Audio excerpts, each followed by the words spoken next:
The French Revolution set Europe ablaze. It was an age of enlightenment and progress, but also of tyranny and oppression. It was an age of glory and an age of tragedy. One man stood above it all. This was the Age of Napoleon. I'm Everett Rummage, host of the Age of Napoleon podcast. Join me as I examine the life and times of one of the most fascinating and enigmatic characters in modern history. Look for the Age of Napoleon wherever you find your podcasts. I'm Jeffrey Rosen, President and CEO of the National Constitution Center. A few years ago, learning about the forgotten meaning of the pursuit of happiness changed my life. When the founders wrote that famous phrase in the Declaration of Independence, they meant an ongoing commitment to self-improvement and lifelong learning. This discovery inspired me to write a book, and in my new podcast, I explore the founders' lives with the historians who know them best. Plus, filmmaker Ken Burns shares his daily practice of self-reflection. Join me for Pursuit, the Founder's Guide to Happiness. This episode of Ben Franklin's World is brought to you by Cornell University Press. Intellectual historians seek to better understand the past by studying the terms and concepts that we use to construct our social and political present. Concepts and terms such as liberty and equality. This is work that Cornell University Press supports. And one timely book that Cornell has published in this important genre of intellectual history is For Fear of an Elective King, George Washington and the Presidential Title Controversy of 1789. Written by Kathleen Bartoloni-Toisin, For Fear of an Elective King provides a colorful and richly detailed account of the United States' first major congressional dispute, the formal title of the country's president. While today we take it for granted that the title is President of the United States, the first federal Congress actually battled over suggestions of what to call the nation's first president. They considered and debated titles such as His Elected Majesty, His Most Benign Highness, and even the Delight of Humankind. Bartoloni-Toisin argues that, rather than being a frivolous political distraction from all the important business of government, the presidential title controversy actually embodied crucial debates about republicanism and citizens' hopes and fears about the new republic. And she also argues that the resolution of this controversy truly strengthened the Constitution. Selected as a 2015 Outstanding Academic Title by Choice magazine, historians have praised For Fear of an Elective King as a delightfully well-written, outstanding work of historical writing, and a tremendously rich historical account that everyone interested in the early republic should read. Be sure to listen to episode 40 for more information about For Fear of an Elective King, and to explore the presidential title controversy of 1789. If you like what you hear, you should know that Cornell University Press is offering you an exclusive discount of 30% off the book's list price, just for simply being a Ben Franklin's World listener. You'll find the links for episode 40 and this sale in the show notes for this episode and in your Ben Franklin's World app. Welcome to Ben Franklin's World, a podcast about early American history with Liz Covart. The study of history is key to understanding who we are and how we can affect a better future. Ben Franklin's World will introduce you to historical people and events that have impacted and shaped our present-day world. And now, here's your host, Liz Covart. Hello, and welcome to episode 118 of Ben Franklin's World, the podcast dedicated to helping you learn more about how the people and events of our early American past have shaped the present-day world we live in. I'm just going to come out and say it. I love being a New Englander.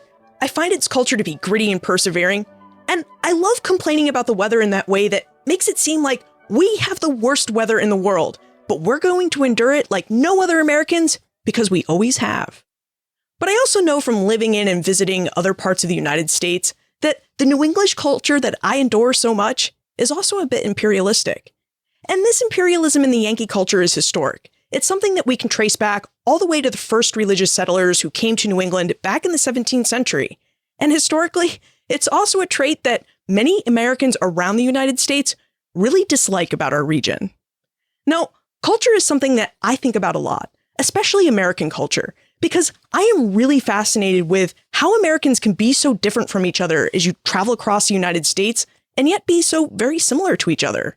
And because I think about culture a lot, I've come to consciously recognize when the imperialistic parts of my New English culture come to rear their head. Two issues in particular have raised this sense of cultural superiority in my mind in the past, and those issues are slavery and race relations. And you know what? It's a false sense of superiority. It's irrational. I don't even know why I have it, but I get it. So So I've had to do some serious reflection. How did I come to this mindset that I can feel superior about slavery and race relations simply because I'm a New Englander? And I've determined after this reflection that it's really a mindset that I've developed over the years of my youth. I really hope this has changed, but when I attended grade school and high school in the late 80s through 2000, I never really learned about slavery. My teachers and textbooks always addressed slavery and race relations as Southern institutions and Southern problems. They were things that just didn't apply to New England. Why? Well, the South had plantations and used slaves instead of free labor. But here in New England, we had family-run farms and port towns, and we didn't really need slaves, so we hardly owned any slaves. And the slaves that we did own, we freed them right after the Revolution. Because we're a liberty-loving people, right? And slavery and liberty just don't go together. So we tried to do the right thing. And then came our lessons about the Civil War. Don't you know that those in the South held on to their slaves? What were they thinking? I mean, our New English forebears freed the slaves because liberty and slavery could not coexist. But those in the South held on. So we Yankees had to push them towards war and then fight to win that war so that we could finally end slavery. Now, I've really generalized my early education here, but seriously, we skirted the slavery issue and we completely removed it from our New English history by learning about this institution as only a Southern institution. And in doing so, we've somehow raised generations of New Englanders to believe that the issue of slavery is not something that applies to our New English history. In fact, the first time I really learned about New England's long history of involvement with slavery, about its racism and intolerance, was when I attended college in Pennsylvania. Are you cringing yet? I'm cringing. I've been cringing for years. But the truth is that slavery was a national institution, just as civil rights and race relations are national problems in national history.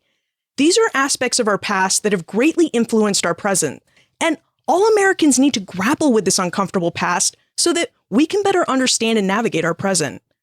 So today, Christy Clark Pujara, an assistant professor in the Department of African American Studies at the University of Wisconsin-Madison, and author of Dark Work, The Business of Slavery in Rhode Island, is going to help us understand how the smallest state in the Union became the largest American participant in the slave trade and one of the largest participants in the business of slavery. During our exploration, Christy reveals what the business of slavery is and how it differs from the institution of slavery, how Rhode Island became involved with slavery and the slave trade, and what life was like for free and enslaved African Americans in Rhode Island. Are you ready to venture into our national past by looking at the history of the Ocean State? Let's go meet our guest historian. With tidings and wisdom to share about our early American past, here is this week's special guest. Joining us is an assistant professor and Anna Julia Cooper Fellow in the Department of African American Studies at the University of Wisconsin-Madison. Her research centers on the experiences of Black people in North America between the 17th and 19th centuries. In particular, she's interested in uncovering the stories of Black people in the small towns and cities of the North and Midwest regions. Today, she joins us to discuss details from her book, Dark Work, The Business of Slavery in Rhode Island. Welcome to Ben Franklin's World, Christy Clark Pujara. Thank you for having me. And thank you for joining us. Now, in Dark Work, Christy uses economic history to investigate how the business of slavery shaped the establishment and growth of slavery in the North, and how the business of slavery affected the process of emancipation and Black freedom in Rhode Island.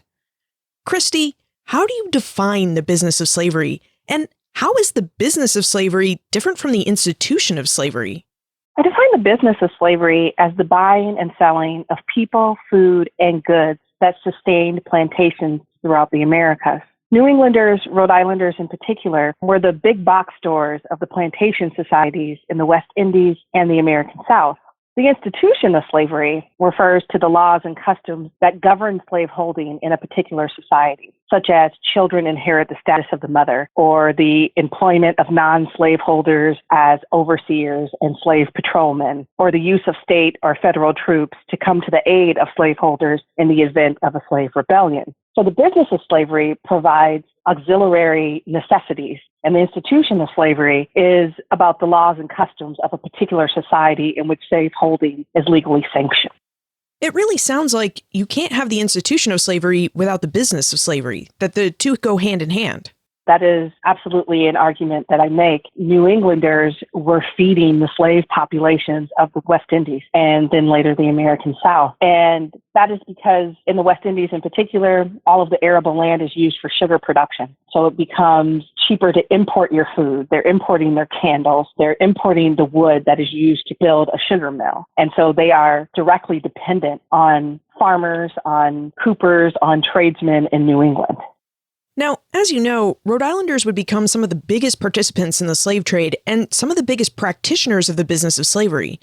But I wonder if before we talk about that aspect of Rhode Island's history, if Christy would tell us a bit about the early history of Rhode Island. Rhode Island was founded by religious outcasts. The first town, Providence, was established by Roger Williams in 1636. 2 years later, Anne Hutchinson founded Portsmouth. That same year, religious divisions in Portsmouth led William Coddington to establish the town of Newport. Warwick, the last of the four original towns, was founded in 1643 by Samuel Gorton. Gorton had been banished from Portsmouth and encountered frosty receptions in Providence and Newport. And so Rhode Island isn't founded as a cohesive colony. There are four towns in the area that becomes Rhode Island of these outcasts from Massachusetts. So Rhode Island had English sponsorship rather than a charter. There was no single dominant religion. In other words, unlike other northern colonies, Rhode Island was not founded to promote a particular religious vision, nor was it established for economic gain. All four founders had been expelled from Massachusetts as a result of their radical religious beliefs. The colony's four original towns were finally united under a charter by the British Crown in 1644, but they shared no central government and lacked a cohesive vision. During the first half of the 17th century, conditions verged on anarchy as the towns battled over land and boundaries because they were ultra-local and their concerns were ultra-local. They didn't see themselves as being in partnership with one another.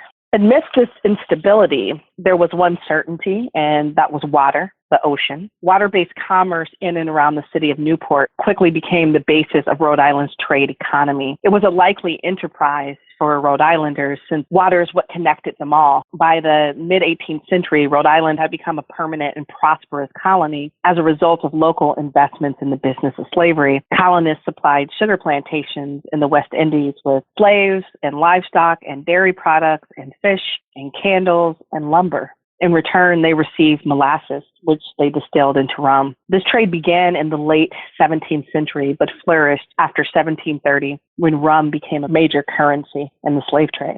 So Rhode Island is unique. It wasn't founded with any kind of singular vision or any kind of singular economic plan. It was rather haphazard. So how did Rhode Islanders become involved with slavery? What came first, really? The institution of slavery in Rhode Island or the Rhode Islanders' participation in the slave trade? The institution of slavery. The founding of Rhode Island coincided with the Pequot War, in which Native Americans were routinely enslaved. So there was the practice of slavery in Rhode Island before Rhode Island was Rhode Island. And Rhode Islanders don't get involved in the slave trade until the British lift the monopoly of the slave trade in 1696. Was that the monopoly that the Royal African Company held? Yes. You noted that Rhode Island practiced Native American slavery before it practiced African slavery. When did Rhode Island make the switch from Native American to African slavery?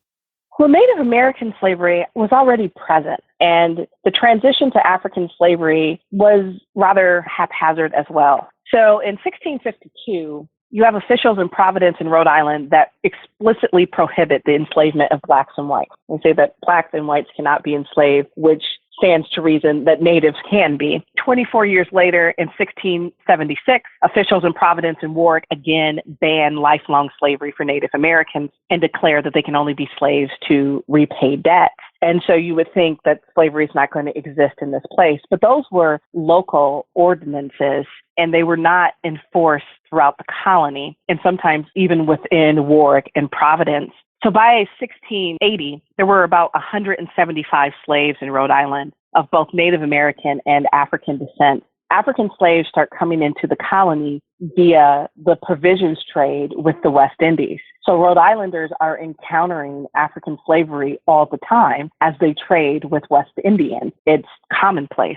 The first time you see Rhode Islanders buying African slaves directly from Africa is in 1696, when 14 enslaved Africans were purchased from the Seaflower in Newport. So Rhode Island settlers are basically ignoring the dictates that came out of Providence and Warwick. And by the time we get to 1703, the Rhode Island General Assembly, which does speak for the colony, begins to legislate as if slavery is a given. So in 1703, we get a law about Native American African slaves not being allowed out after 9 o'clock. So we don't have a law that says that Blacks and Native Americans are eligible for slavery, but we have a law that implicates they are slaves. And following that first law in 1703 that acknowledges African and Native slavery, you get a bevy of laws about slaves. And so it's taken for granted that Natives and Africans are slaves, which is not surprising when you think about business of slavery in Rhode Island, in that they are the grocers to the West Indies, where African slavery is the norm. But as Rhode Islanders get more involved in the slave trade, Native slavery dwindles and African slavery explodes. Native slaves are seen as problematic in that they know the land well. They have connections with free Native people around. And you start seeing political positions in which Rhode Islanders want Rhode Island free of natives, but they still want access to labor. And who do they turn to? African slaves, which they have access to via the provisions trade in West Indies and their entrance into the slave trade. What types of work did enslaved peoples do in Rhode Island, and what were their day-to-day lives like? So there is some agricultural work going on in Rhode Island, but enslaved people in Rhode Island were just as likely to labor in cities as they were in rural areas. So enslaved Rhode Islanders labored in distilleries where rum was made, purchased slaves. They helped build the slave ships that transported enslaved Africans. They served as crew on those ships as they crisscrossed the Atlantic, and they grew the food that sustained the enslaved, particularly in the Narragansett region. Just as the growth of the plantation transformed Black life in the American South, laboring in the business of slavery transformed Black life in the North, and in Rhode Island in particular. Prior to white Rhode Islanders' commitment to Atlantic commerce, the enslaved population was relatively small, scattered, and predominantly Native American. However, as the West Indian and Atlantic slave trades became the cornerstones of the local economy, more and more enslaved people of African descent were brought into the colony. Moreover, those larger webs of trading determined the places where enslaved people lived and dictated the work they performed. In coastal cities like Newport, Providence, Warwick, and Bristol, enslaved people worked as domestics, tradesmen, manufacturers, and shopkeepers, or they were assisting tradesmen, manufacturers, or shopkeepers. Most urban slaves worked alone or just with one other enslaved or indentured person. So they are living in the households of their masters, usually sleeping in doorways, in garrets, in an attic, having very little privacy, having to live out their lives under the close supervision of their enslavers.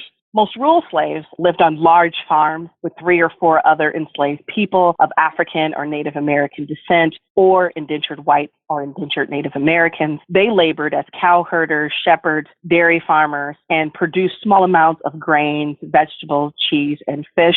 There are also few slave quarters in the Narragansett, as in most whites didn't own enough slaves to warrant slave quarters. So again, you're living in very close proximity with your enslaver. And the few records we do have of enslaved people talk about how difficult this is, how hard it is not to have any privacy, any time away from those who keep you in bondage, not having any space that you can call your own, because you're going to sleep in whatever corner is available to you. It's not like you would have a bedroom of your own. And also highlighting how different your life was from your enslaver. Your clothes, your food, your ability to keep yourself clean and warm. So very stressful in that you're under constant supervision and not reaping any of the benefits of your own labor. The difficulties of families not being allowed to live together. This was especially true in urban areas where people wanted 1 or 2 slaves, not families. So children are routinely sold. Husbands and wives can't live together. So a very serious strain on enslaved people from an emotional point of view. Earlier, you mentioned that Rhode Islanders became involved in the slave trade once Great Britain repealed the Royal African Company's monopoly on that trade. Yes. Would you tell us how Rhode Islanders came to participate in the slave trade and how their business of slavery developed? So the slave trade was a natural outgrowth of the West Indian provision trade. So they know what West Indian planters want. They had already been providing them with foodstuffs and lumber and candles. They also know they want slaves. So it's a natural outgrowth of that West Indian provisions trade. The voyages grew increasingly common and profitable. So they began slave trading immediately after that monopoly is lifted. And within fewer than 30 years, they dominate the North American trade in slaves. And the slave trade evolves into one of the main pillars of the local economy. The vast majority of slave ships that disembarked from British North America left from ports in Rhode Island, even though it was the smallest and least populated colony. During the colonial period in total, Rhode Islanders sent some 514 slave ships to the coast of West Africa, while the rest of the colonists, North and South, sent just 189. As historian Jay Cottrey has argued, the North American trade in slaves was essentially the Rhode Island slave trade. Rhode Island slave traders made their money by playing it safe. They sailed small ships that allowed them to avoid long waits for slaves and subsequent risk of disease on the African coast. In the first half of the 18th century, they sold 66% of their slaves to the West Indies, 31% in North America, and 3% in South America. And it's really amazing to think about when you think about how small Rhode Island is. It's 30 by 40 miles, yet between 60 and 80% of every slave ship that left British North America and then the United States of America came out of that teeny tiny place. The slave trade was their economy. Yeah, it really does sound like it was their economy. And I have to imagine that as a Rhode Islander, even if you're not directly involved with the slave trade by sailing or underwriting a vessel to Africa or the West Indies, you're likely working in a complementary industry like shipbuilding, rum distilling, or even growing produce for the trade.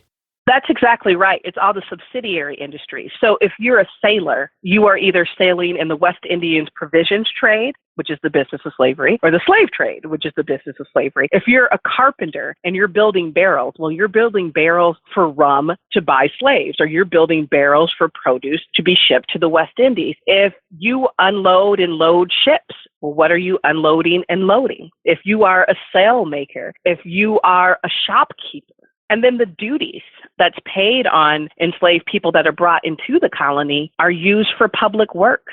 So the streets of Newport are paved with the duties that are paid on slaves. So everyone who has a shop there, everybody who walks down that street is benefiting from the business of slavery. So the business of slavery figuratively and literally built Rhode Island. Now, how disruptive was the American Revolution to Rhode Island's slave trade and their business of slavery, given that the British occupied Newport between 1776 and 1779?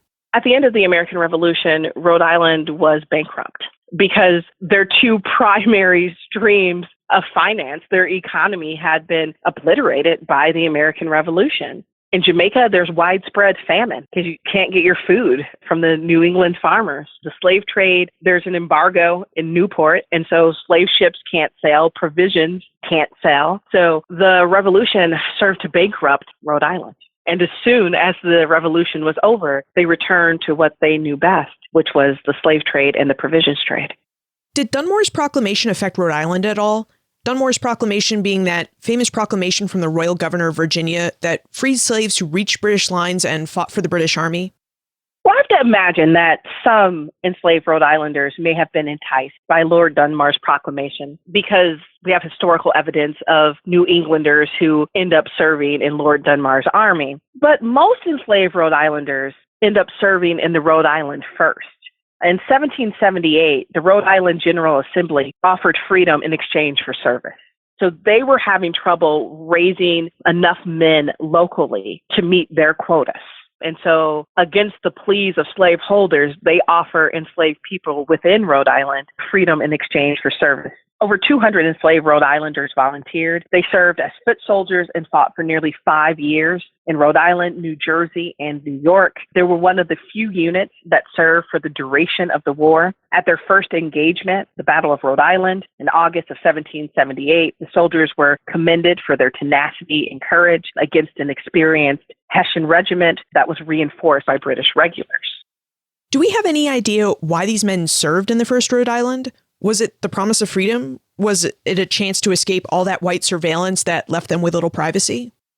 I have to imagine that it was both. I haven't come across any direct evidence or testimony of enslaved men who served in the first, but I think their actions speak volumes. Within months of that act being passed, you get dozens and then hundreds of men who volunteer. And I think, like most people, they wanted their freedom, they wanted their autonomy, and they probably saw this as their chance to not only free themselves, but free their families.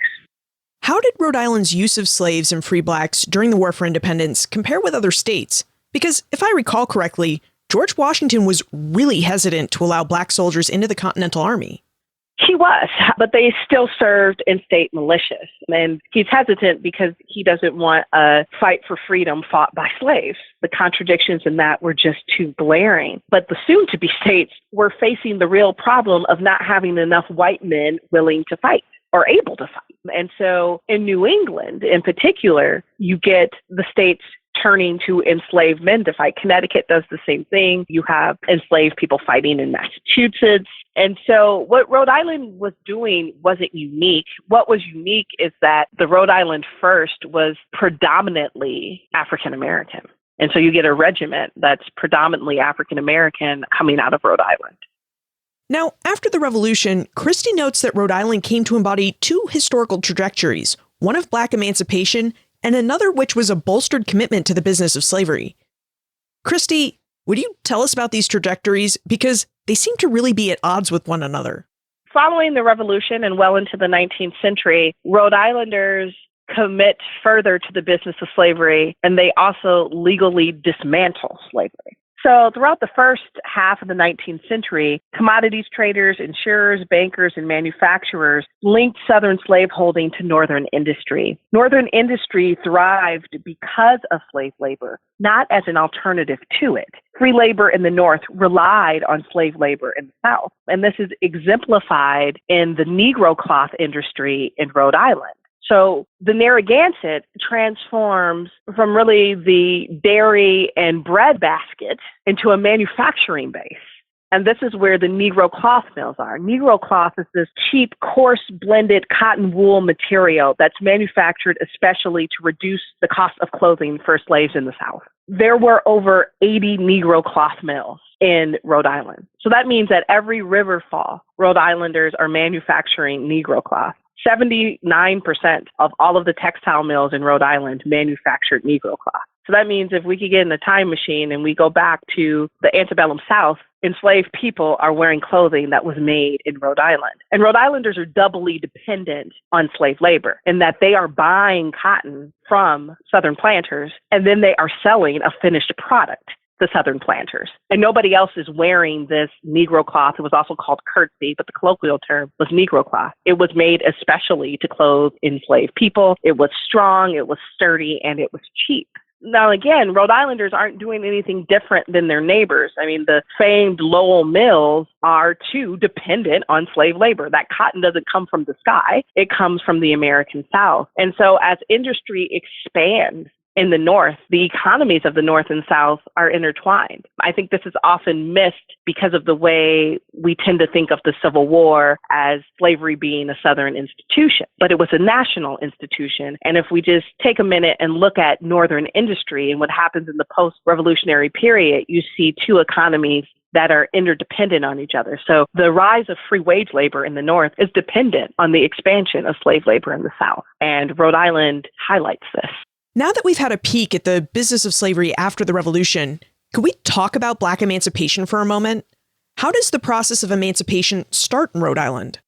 Black military service has unintended consequences. And one of the first is that it eats away at the power of slaveholders. Because if you were an enslaved Black man in Rhode Island who heard about fighting for Rhode Island in exchange for your freedom, you didn't have to get permission from your master. You just had to present yourself. And so it strips away at the power of masters. But even before that, like enslaved people throughout the colonies, when war breaks out, enslaved people take advantage of that chaos and begin to run away. So the practical breakdown of slavery in the North and the disruption of slavery in the South begins with enslaved people themselves. When they see a window of opportunity, they run. This is particularly true for the Brown family. 5 slaves run away from the Brown family during the Revolution and settle in Boston. So you have slave runaways. You also have slaves lobbying for their freedom. You have slaves that are fighting for their freedom, slaves that are bargaining for their freedom. We have records of enslaved people buying young children. There was an enslaved sailor by the name of Benjamin Freebody who was writing to his master, Samuel Freebody, trying to cajole him into freeing him.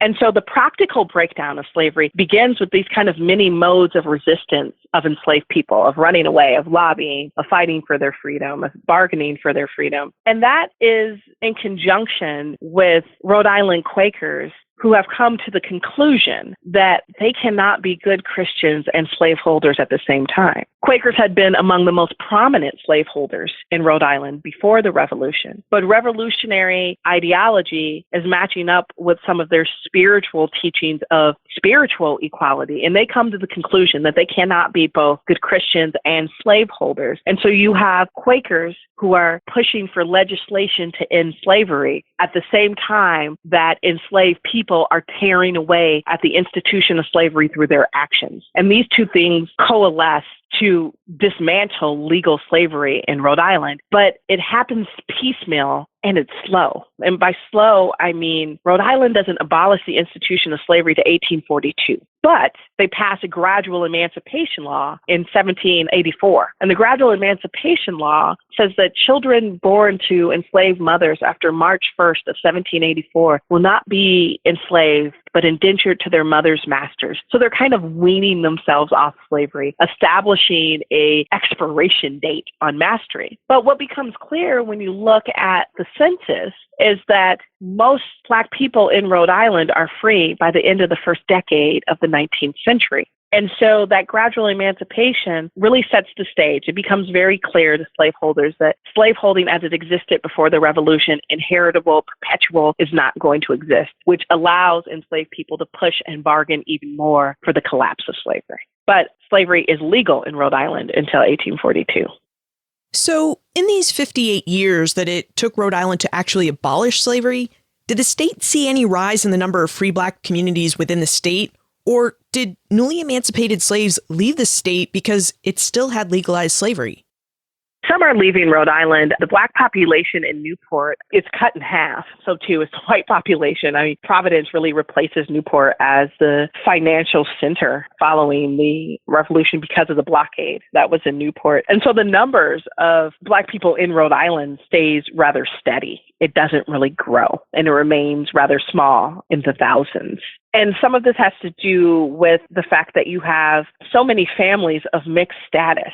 So you have some people who are free. You have some people who are slaves if you're born before 1784. If you're born after 1784, you were what historians have called a statutory slave, or a slave for some time. And so you have families that have free people, statutory slaves, and enslaved people. So moving away can become more difficult. But the population of Blacks in the region remains steady. What was life like for the free Blacks who stayed in Rhode Island?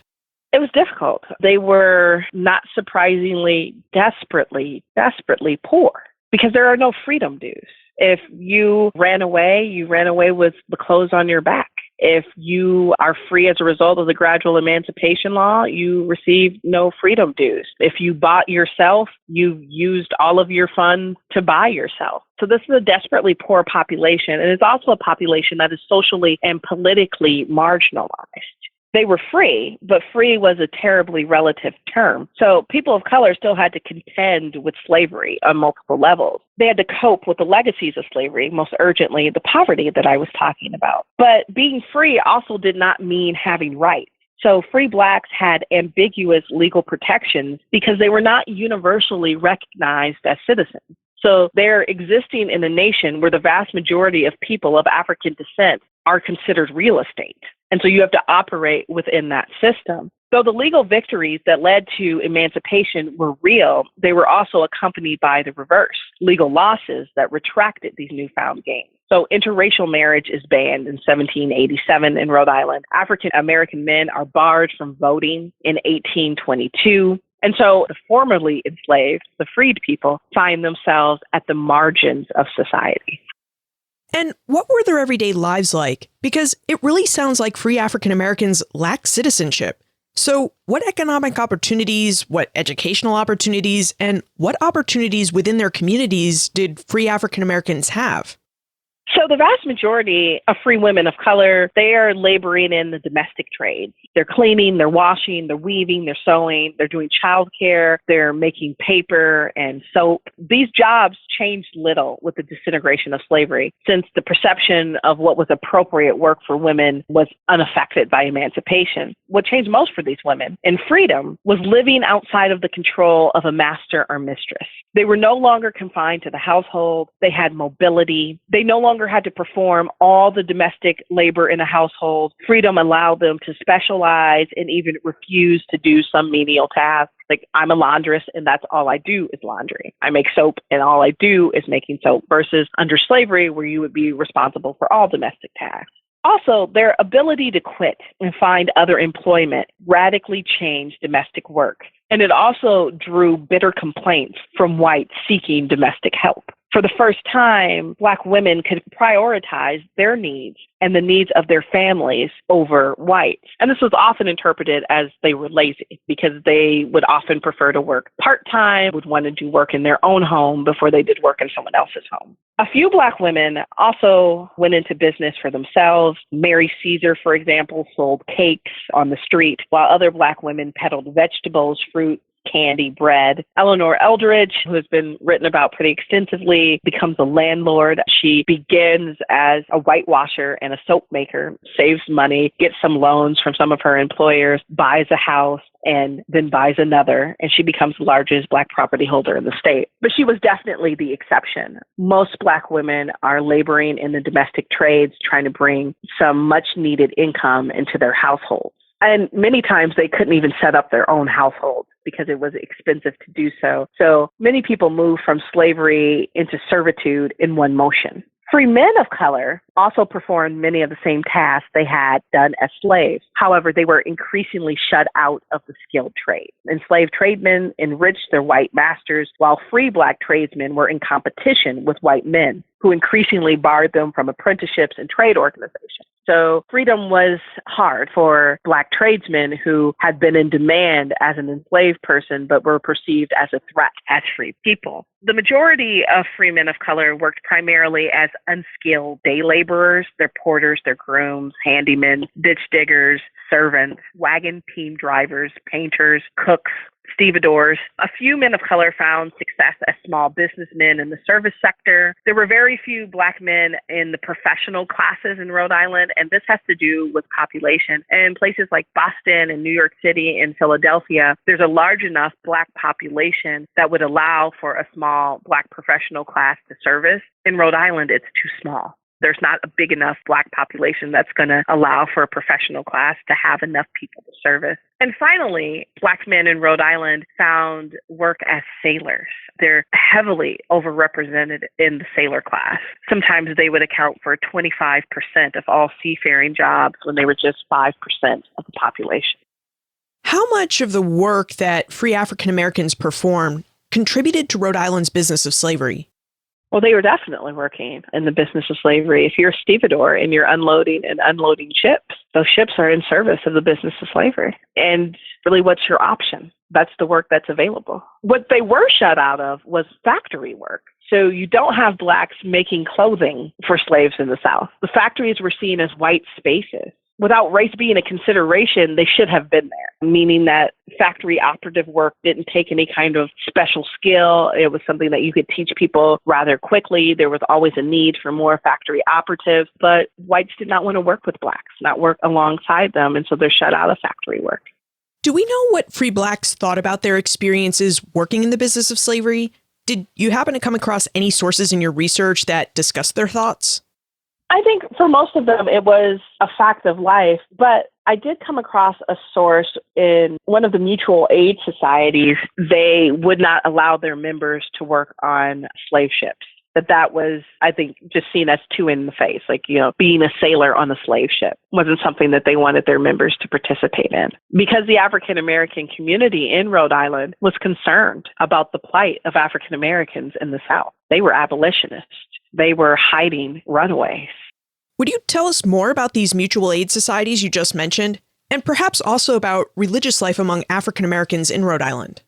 I'll tell you about the first mutual aid society. The Free African Union Society was founded in November of 1780 in Newport, Rhode Island. It is the earliest known free Black association in the United States. The union members held their first meeting in the home of Abraham Casey, a prominent property holder and member of a small but influential Black middle class. The union provided a variety of support services, such as paying for burials and providing widows and children of former members with financial aid. All the members were required to pay dues and demonstrate good moral character. The union founders were not content just to organize African Americans in Newport. They also reached out to Blacks in Providence. With chapters in Newport and Providence, the union became the public voice of Rhode Island's free Black community. Although the structure of the union was similar to contemporary white organizations, the functions and goals of the union were not. Unlike white organizations, there were no restrictions based on occupation, religion, or ethnicity. The common oppression faced by all Black Americans bound them together despite class differences. Nevertheless, most of the leaders in the union were middle class. They were entrepreneurs, they were businessmen. However, a couple of prominent members were seamen, and day laborers were counted among the general membership. Enslaved men were not restricted from joining, although there's no evidence of enslaved members taking any leadership roles. It's important to note that all these voices are male. Women were allowed to join. However, they did not have voting rights. And members were seeking to build a community that was morally upright, economically stable, and politically self-directed. Free Black Rhode Islanders were particularly concerned about access to education. One of the early mutual aid societies, the African Benevolent Society, was dedicated to the education of Blacks in the state. State law did not bar African American children from attending public schools. However, schools in Providence, Newport, and Bristol, where the majority of Black Rhode Islanders lived, were segregated through local ordinances. And Rhode Island did not establish a public school system until 1830. There had been other schools for free people of color. Abolitionists like Sarah Osborne and Samuel Hopkins had run small private schools for Blacks out of their homes. However, the African Benevolent Society was the first autonomous Black institution to focus exclusively on educating Black Rhode Islanders. Moreover, it was the first Black-funded school in the United States supervised and administered by Black Americans, and they offered a free education. They had a lot of trouble keeping teachers, and this was usually because of funds. You're dealing with a population that doesn't have a lot to give, and so financial issues plagued the African Benevolent Society almost from its inception.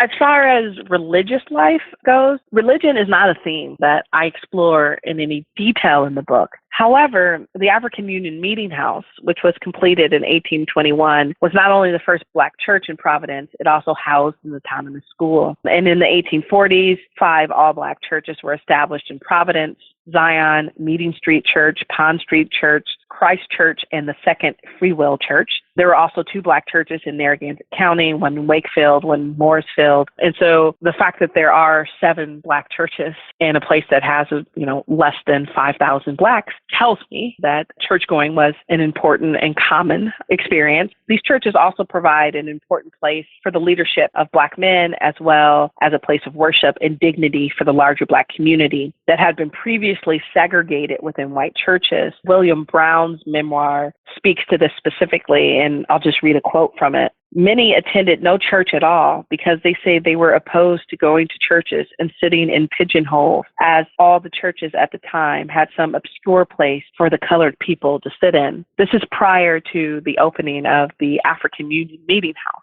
that Black Rhode Islanders objected to being segregated within white churches. But when they had their own churches, you get a proliferation of churches being built. So it sounds like after the Revolution, emancipated African Americans set about forming and carving out their own communities. And it sounds like they lived a really hard life, but they also found ways to make this life work.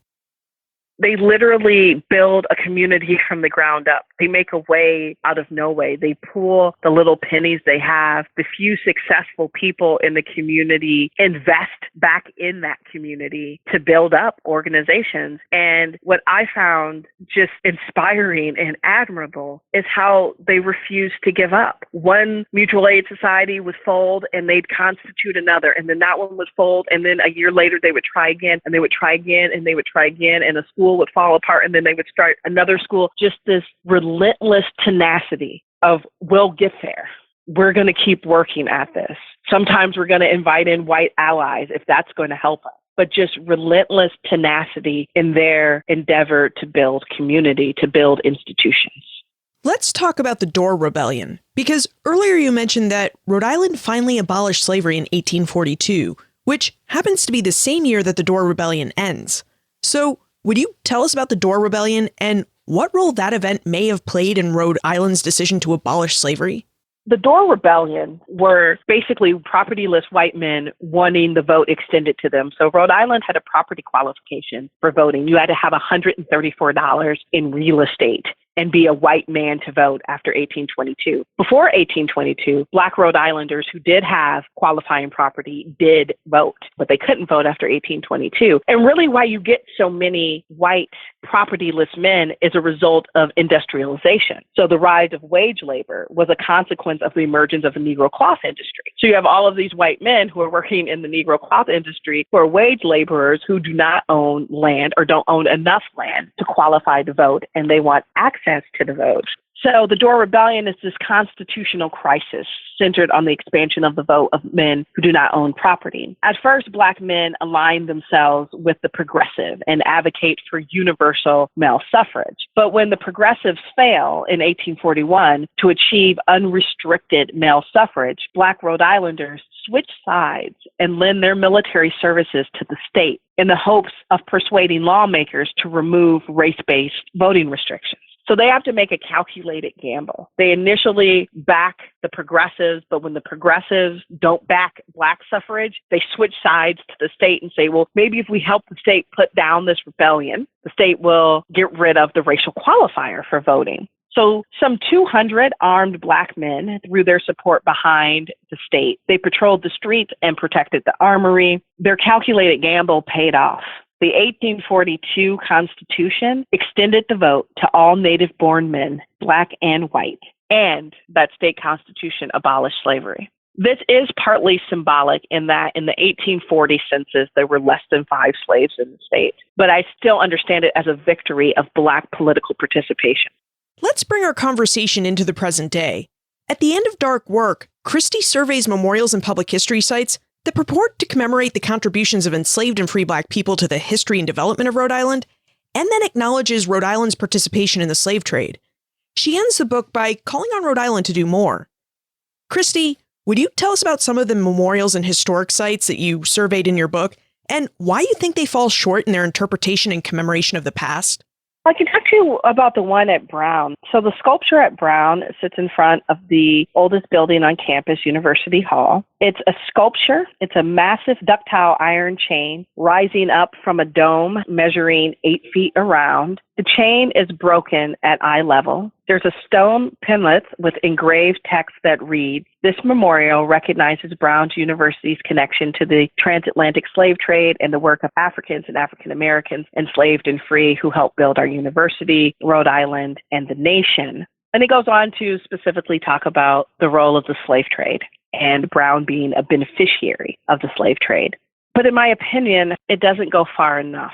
Brown's connection to slavery is not just through the slave trade. The entire economy of colonial and antebellum Rhode Island was wrapped up in the business of slavery. The people who lived there, who had the money to donate, who had the land to donate, were intimately involved in the business of slavery, even those who called themselves abolitionists. Moses Brown had a textile mill. What's being milled there? Cotton. Where's that cotton coming from? The slave-owning South. It's slave-picked cotton, something that his brother John Brown pointed out to him when he was lambasting slaveholding. So Brown, in my opinion, doesn't exist as an institution without the business of slavery. So it's not just about the slave trade. It's about the entire economy of Rhode Island. And I think that that's the problem with a lot of slavery memorials. Well, the first problem is there aren't really slavery memorials in the North and in Rhode Island. The one that I just described at Brown was the first of its kind at a place that owes its existence to Black bondage. And that in itself is glaring.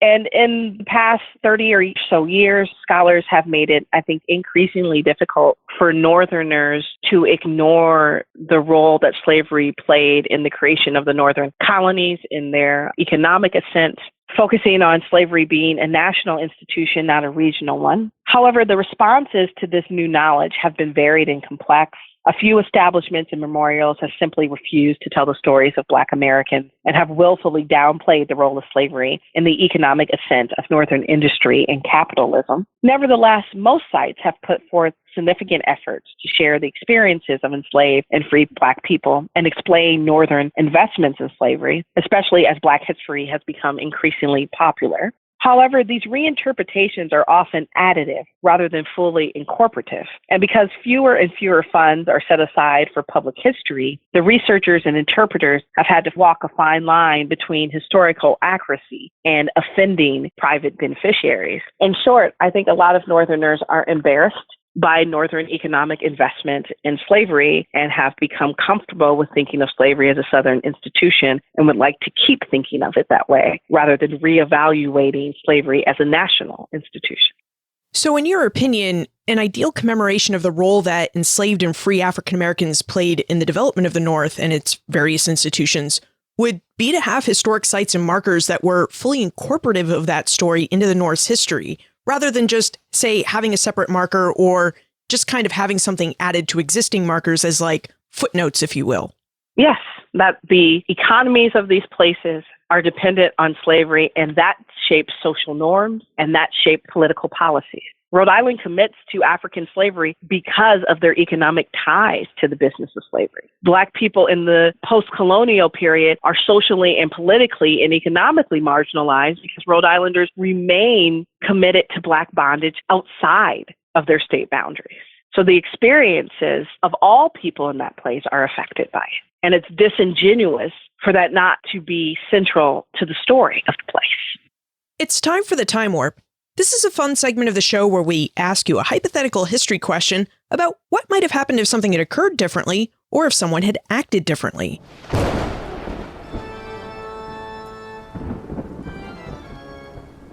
The Time Warp. Historians can't predict the future, but they can speculate about what might have been. In your opinion, what might have happened if Rhode Island had found a different way to enrich her economy than by participating in the slave trade? How would the history and development of slavery in North America and the United States have been different? I have trouble answering this question, and I think some of this has to do with the research that I've been doing for the past decade. I don't see it making it as a colony. The first 50 years of its existence was anarchy, where these towns fighting over land boundaries and who's in charge of whatever. And so things don't really come together until they turn to Atlantic commerce, because Rhode Island really isn't even big enough for self-sustaining agriculture, because you can really only grow things in the Narragansett. So I found it difficult to answer this question for that reason. And if you're going to do Atlantic commerce in the 17th, 18th, and 19th centuries, you're going to be involved in the business of slavery. The rise of capitalism comes out of that, and they're part of this capitalistic enterprise in the form of colonies. So I found it difficult to answer that question. Now that you've investigated slavery and the business of slavery in Rhode Island, what are you researching and writing about now? My new research continues to evaluate how the practice of race-based slavery and its legacies shape the lived experience of Black people in North America. I'm especially interested in retrieving hidden and unexplored histories of African Americans in areas that historians have not sufficiently examined and have recently moved to thinking about the Midwest. This is especially relevant in the post-colonial period when white Northerners and Midwesterners claim that their given locales were bastions of freedom because there were few or no Black people. My current book project, From Slavery to Suffrage, Black on the Wisconsin Frontier, 1740 to 1866 will examine how the practice of race-based slavery, black settlement, and debates over abolition and black rights shaped white-black race relations in the Midwest. And where should we look for more information about you and how we can contact you if we still have questions about Rhode Island history and the business of slavery? UW-Madison faculty page and my email address, which is clarkpujara@wisc.edu. That's Clark, C-L-A-R-K, Pujara, P-U-J-A-R-A, @wisc.edu. Christy Clark Pujara, thank you for taking us through the history of Rhode Island, the slave trade, and the business of slavery. Thank you. I appreciate the opportunity to share my work. 60 to 80% of all North American slave ships sailed from Rhode Island. And yet, many New Englanders don't think of slavery as part of their regional history. As Christy related, New England's history is deeply intertwined with slavery, both in its regional practice of the institution, which, as we heard, dates back to the 17th century practice of enslaving Native Americans, and in its support of the business of slavery. Not long after the War for Independence, New Englanders returned to making money from the slave trade and by supporting the business of slavery. In fact, even on the eve of the Civil War, as many New Englanders issued loud, vocal, and printed demands that the South abolish slavery, New England textile mills produced items such as slave or Negro cloth, and many more items made with cotton that Southern slaves grew, picked, and baled. However, we shouldn't just focus our attention on the institution of slavery. We need to also explore the consequences of its abolition, too. Our conversation with Christy revealed that after abolishing slavery, white racism made it incredibly difficult for free African Americans to support themselves. They couldn't vote, they couldn't work in factories, and they had a really hard time finding work. And yet, they persevered. Rhode Island and Northern African Americans made a way out of no way. They fought for American independence, they formed communities, started schools, and worked to obtain the right to vote. They showed grit and perseverance in making a way out of no way, which, when you look at it, seems to be a very American and very New England story. Visit the show notes page for more information about Christy, her book Dark Work, and notes for everything we talked about today. benfranklinsworld.com/118. As the United States begins a new presidential administration, now is a great time to check out episode 40 in the presidential title controversy of 1789.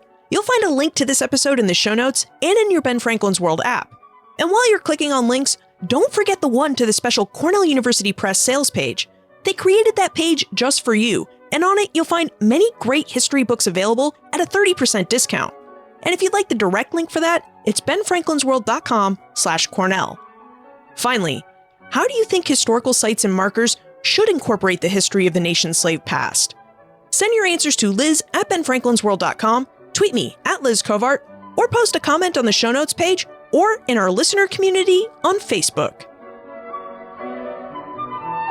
And remember, never leave till tomorrow that which you can do today.